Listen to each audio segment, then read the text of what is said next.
family and friends. Hello, co-workers and neighbors. Hello, ex-co-workers, ex-neighbors. Hello, Pisceans. Hello, my Piscean people. Hello, my Louisiana people, especially y'all from Lafayette to Bro Ridge, Crowley, Eunice, Uma, Jennings, Opelousas, Port Barry, Leonville. You know who you are. And of course, hello to my beautiful people in Texas, okay? You guys, I like to have fun. I like to play. Who is this speaking? Marie. Yes. Maria loves to talk. This video is about the food stamp, and I'm going to try to make it short and to the point, but y'all know it's hard. You know it's hard for me because I'm long-winded, and I love to run my mouth. And thank goodness I have a job. Yes, a job that pays me to run my mouth. No, you guys, not YouTube. I need you to click like and subscribe. All these people that we are talking about who have an audacity to cut how we live and how we eat. Who are these people? Are they real people? Say, we're going to cut this, we're going to take this. Do they eat? Are they well off? They cannot be older adults and expect for us to exist and do this and do that. I would like to know who they are. Who are these food stamp program that everybody's getting all upset and crying and thinking they're gonna fall on a thing, thinking that they might jump, I don't know what, maybe they might leave their kids with the grandma or with the baby daddy. My experience as a former food stamp caseworker at the time when I started years ago, I'm not gonna give you my age, it's not your business.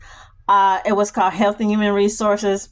My mom, some of her friends worked there. When I started, one of my mom's best friends was my supervisor, really was more like my mentor. Then I left, went to work at the courthouse for a few years, came back, left again, went to another courthouse, left again, went to work at the tax state office or whatever you call it, tax appraisal, whatever. Worked at different banks, different call center collection centers, different banking venues, whatnot, different court law firms, doing the case settlements for the people that had the bad breast implants, the bad penile implants. So we're going to talk about this food stamp. I watched a couple of videos today. I was laughing because it was funny. Yeah, that's right. It was funny. I watched Nino Brown. This guy is something else. Between him, he's one of my favorites, and O'Shea Duke Jackson, I don't know. They like right at each other. I mean, they need like their own TV show. So I watched him a little bit. I watched Anton Daniels, and I'm going to call this lady the food stamp lady. It's two of them. It's a white lady, heavyset white lady, and a black lady. And they're always talking about each month. They know what's happening with the food stamp, what's happening with Medicaid. I'm going to tell y'all right off the bat, I feel this is a hoax. I feel it's a joke. I feel it is a scare tactic. That's right, a scare tactic. And I'm thinking, frustration here is growing at home, especially for families struggling to make ends meet. I'm Leah Thomas, your neighborhood news reporter here in Valdosta, seeing how rising prices and stalled federal aid is squeezing South Georgia's gas, groceries, and rent. They've all climbed steadily over the past year, and now the threat of losing federal benefits could make it even harder for working families and retirees across Loudoun County. Programs like SNAP, which help more than 1 million Georgians afford food, could run dry if Congress doesn't pass a budget soon. That uncertainty has people like Linda Gonzalez, a Valdosta senior living on a fixed income, worried about how much longer she could stretch her dollar. So you rent, you need gas for car, you go to work and all that, and that's done. And you try to go to the grocery, you'll be living on bologna sandwiches or peanut butter and jelly sandwiches. And food banks, they can, I've seen what they give out, and that's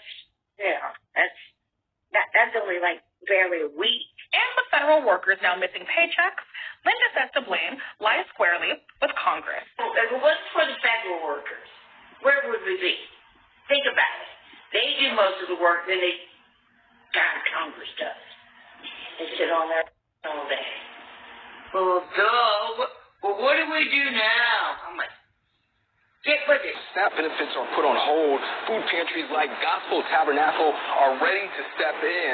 About 40% of Detroit households rely on SNAP.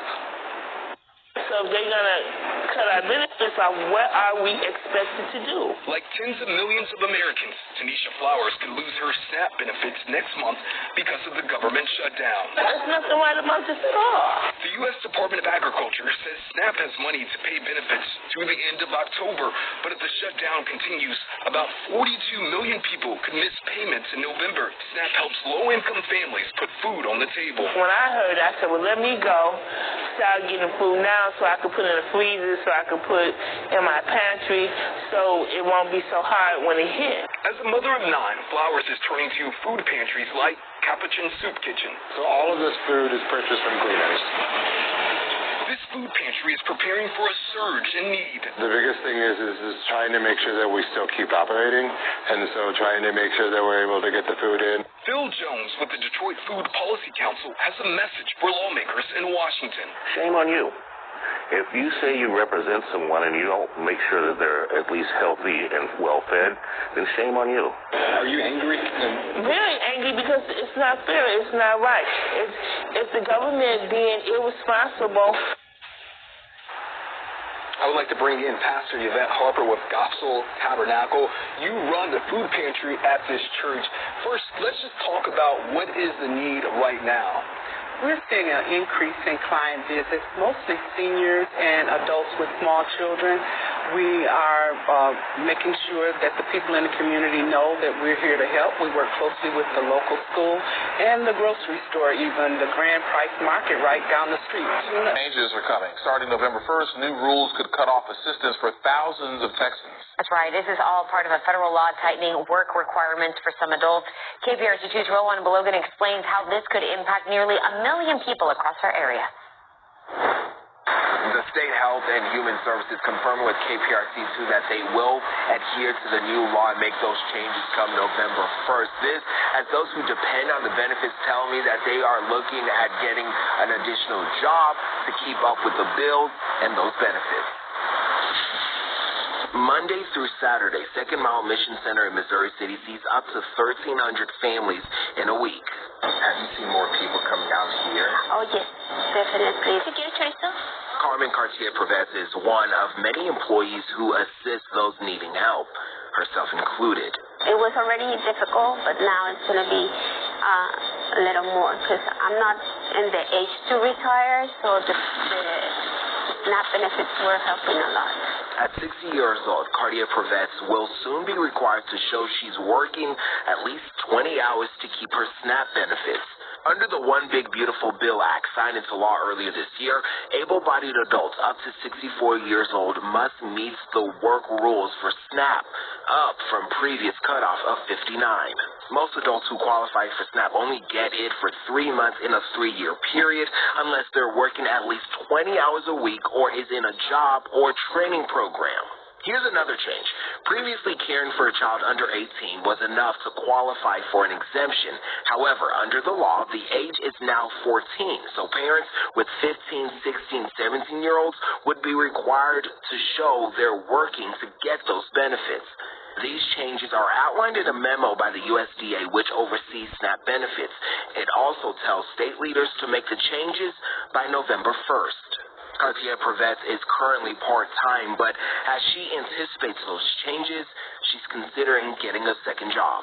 I'm going to have to put more hours and probably have to reach and work at a double shift or find another job to be able to cover all the expenses that I have. For SNAP recipients, if any of these changes affect you, we are told the best thing for you to do next is either call your caseworker or call 211. Go over the stats. 42 million people, 12% of the population will not have stamps in November or EBT card. And possibly maybe December. You know, this can go to December. People might not have benefits, okay? States with the highest population using the SNAP program or food stamp. I was shocked. I didn't know this. New Mexico, 21 to 25%.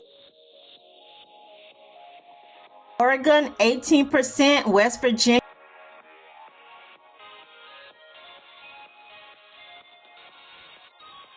15 to 18%. Louisiana, 18 to 19%. That's high.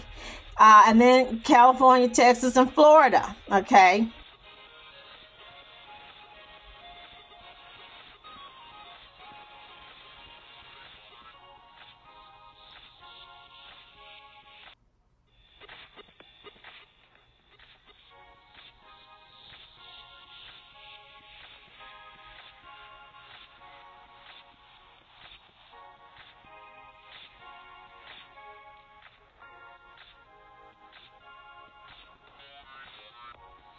Watch my videos. I had talked about abortion year before last, and I also share with you I got a premonition, yes, from the Most High on and I'll talk about a customer that asked me something about, I don't know, I guess he was asking me about abortion. I don't know, but watch that video because I was in detail about different stories, and I even share with you that a well-known conservative dude here in my state, in my city, in my town, asked me to talk to him about things that was going on in the food stamp program at that time. And I only was supposed to talk for like 5 minutes, really. And the guy kept me on for like almost an hour, 45 minutes exactly, talking about different things. The highest population, non-black people, white people.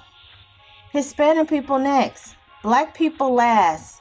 Okay, so let that marinate in y'all head, because I know some of y'all think, oh, that's good. They're going to cut them food stamps off on them black people. They're going to cut them food stamps off on Ebonita,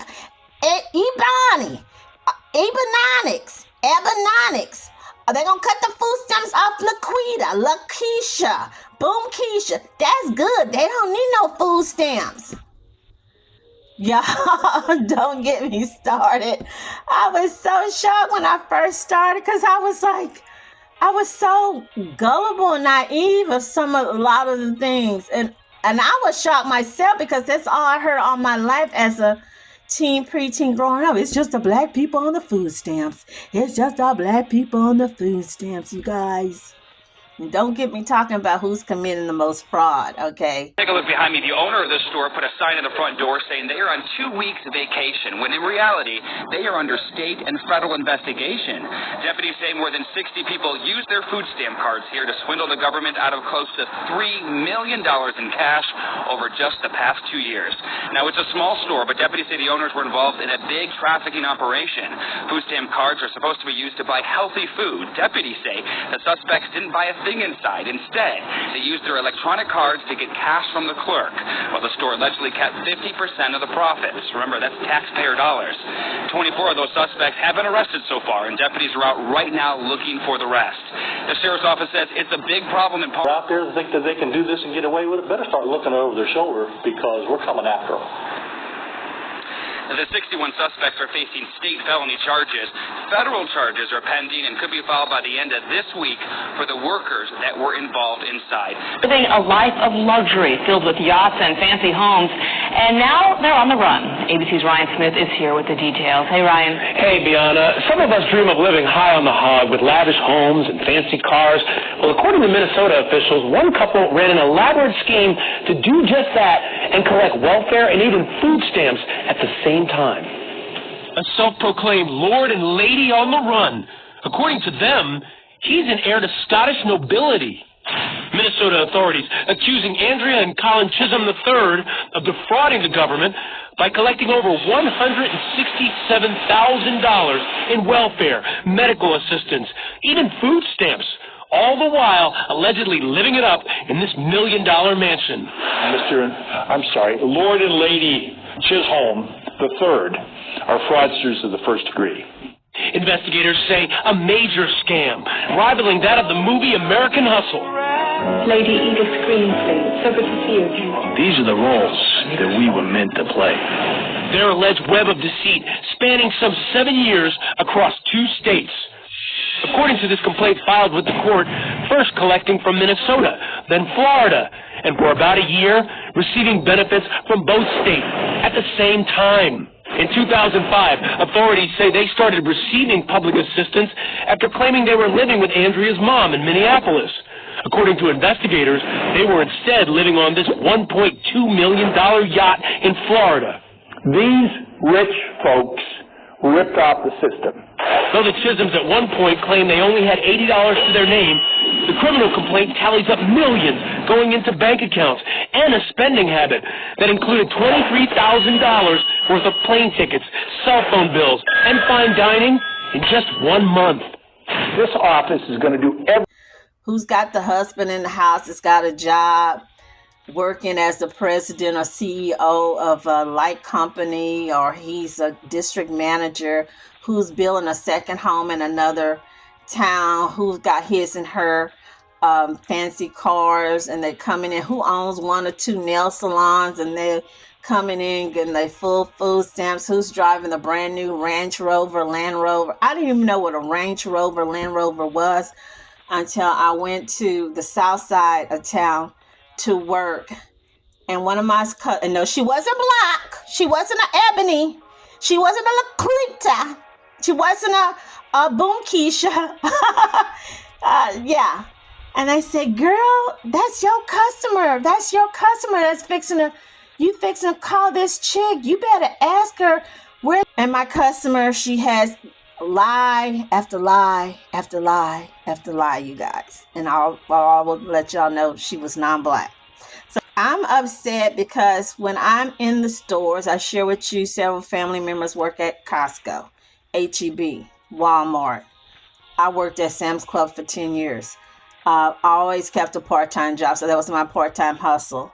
I don't care if you on food stamps. I don't care if you on Social Security. I don't care if the people at the local pantry gave you a $25, $50 card.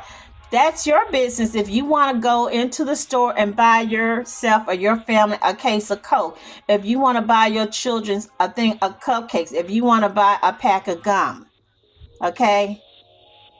These lawmakers, they're not stopping buying their kids what they want. I was looking at some of these dudes. One guy, I think his name was Mays Milton. He's the one started the bill. I got the bill started here in Texas. No sugary snacks. He didn't want them to have cookies or cakes. I think the bill ended up where it would be just no sodas, no gum, no candy. Okay.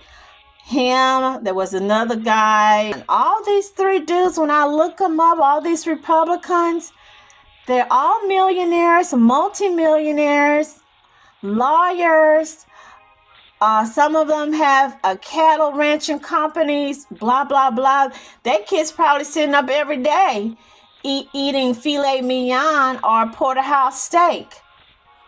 But they don't want you and your kids or your family to have anything because you're on food stamp. I remember some of my co-workers would come to me and say, did you ask your customer why her kids are all in brand new Jordans or brand new Air Force One or brand new tracksuits?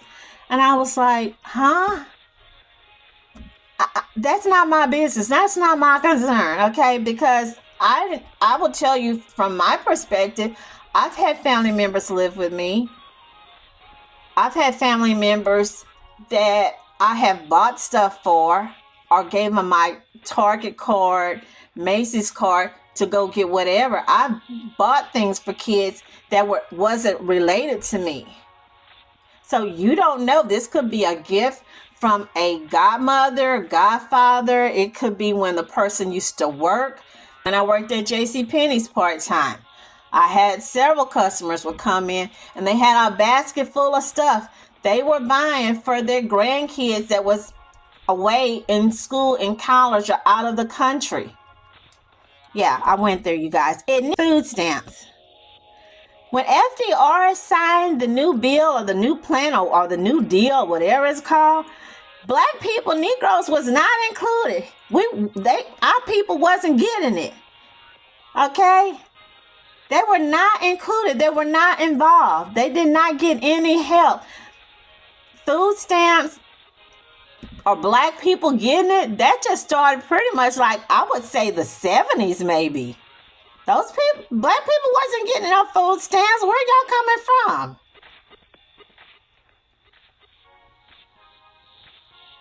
My granny, grandma, great-grandma, some of her sisters and whatnot, those women kept gardens.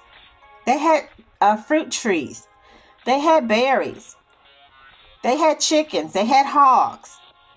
They would go fishing every weekend, or whoever in the neighborhood or down the street would go fishing, come back. I can remember these guys because they just loved my granny. My granny was loved by the community. So when they would go fishing one night, they'll stop by the house and say, here, 8 bass fish. Here's 8 gaspergoo. Here's 8 or 10 catfish. That's how they did. When the pecan season was here, or however you say, or figs, people just knew they could come to my granny house and load up and get them some pecans, get them some figs, get them some oranges. Or living in townhomes, condos, apartments.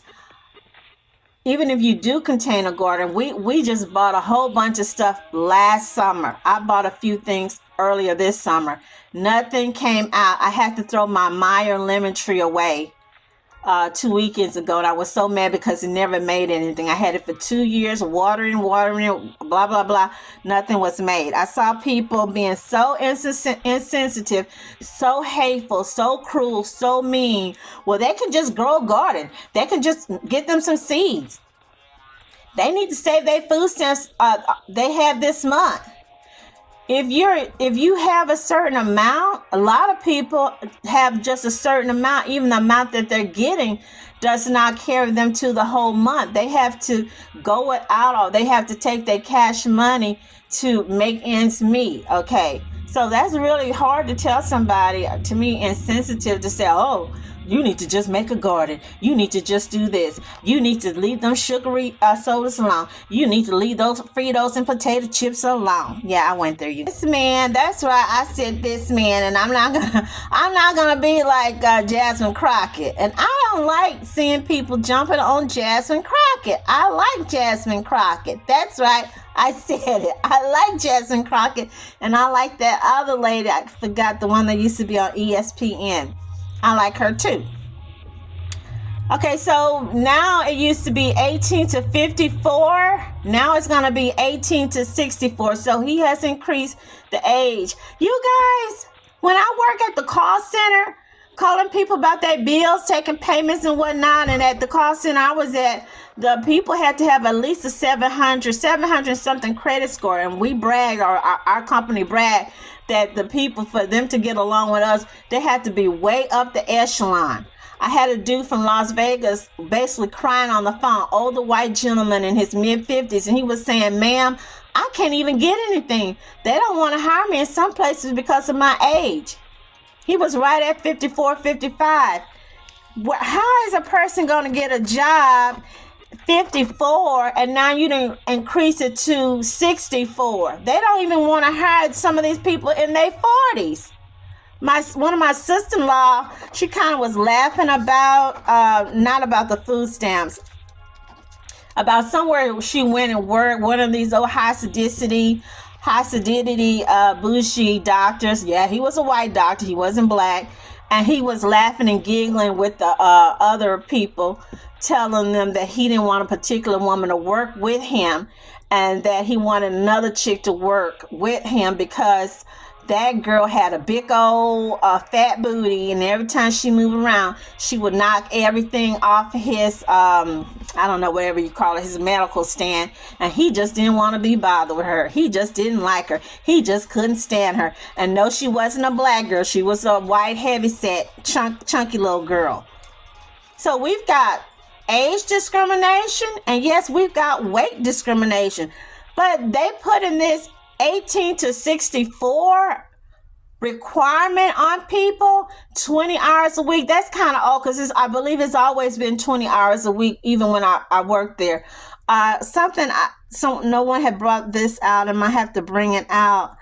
Do anybody, and I need my Texas caseworkers who probably was working cases back in the day when I did, do anybody remember that if the person have a felony, drug felony, they can't get stamps? But if you are a child molester, if you are a Ku Klux Klan, I knew right off they were Aryan Nation. I even had a Hispanic guy came in, and he was covered in tattoos, bragging to me how he whooped the living daylights out of dude.